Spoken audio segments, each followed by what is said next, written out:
All right, and welcome to this special episode of Real Estate Fight Club. This series is called What Would You Do? And this is where we discuss, I never remember what we discuss, Rachel.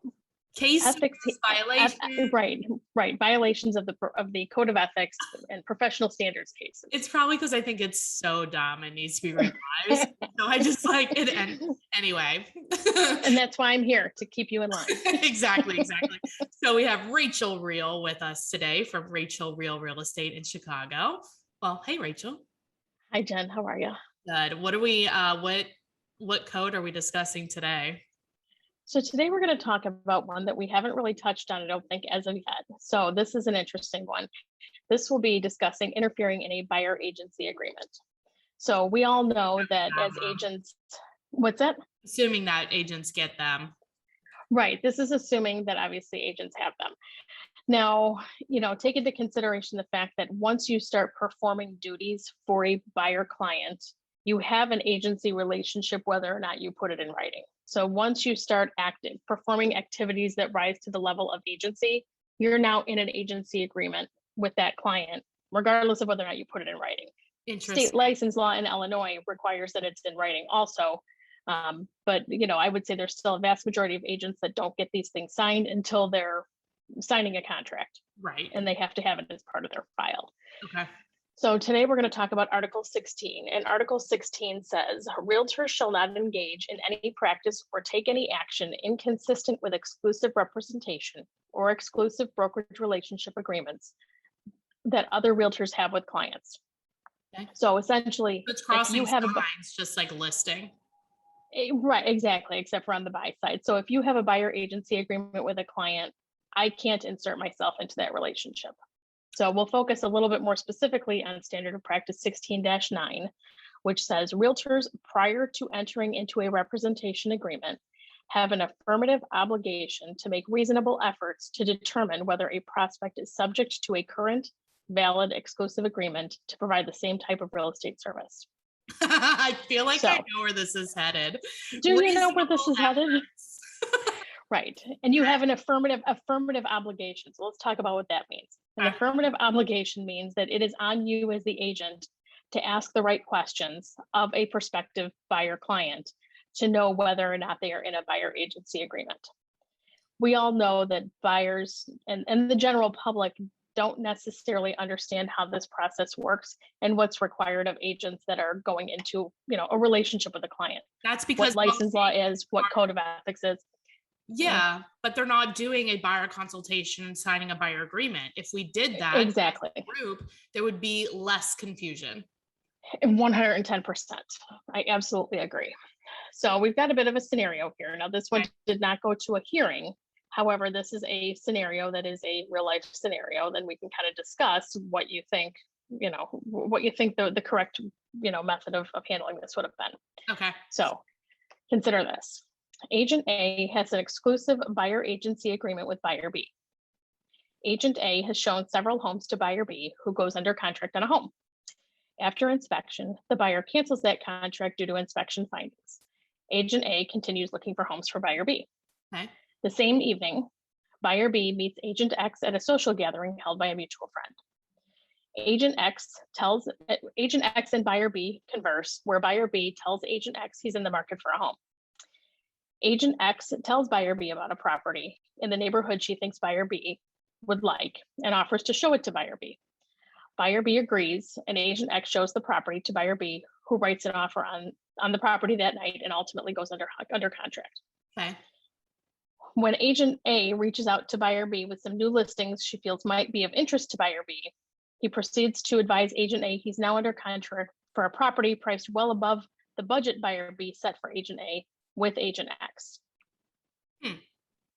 Okay. So do we follow what's going on there? Yeah. So they're putting on, say it again. So Agent A is representing buyer B. Right.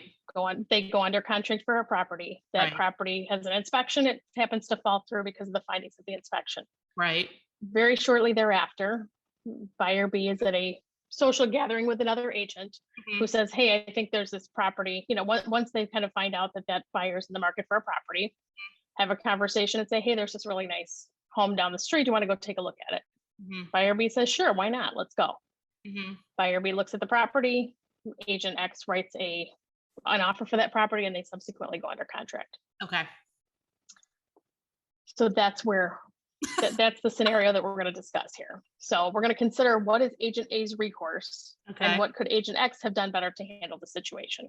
All right. Well, let's take a quick short break. Think about that. Yeah. Yes, think about that while we take a short break. Perfect. So I want to also remind people, if you want to read this, it can be found in the vault. So you would go to jennifermertlin.com/vault, and there's a folder for all the What Would You Do episodes, and it's in there. Okay.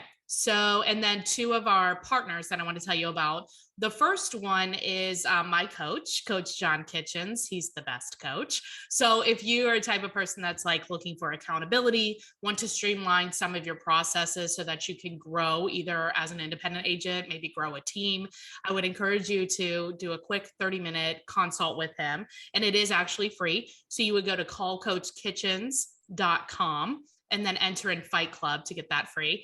And then the second one is realsupportsolutions.com. So what they are is they help with administrative work. They actually do trainings. If you have like a brokerage, they can do different trainings, or if you have a team of people, they can do transaction coordination.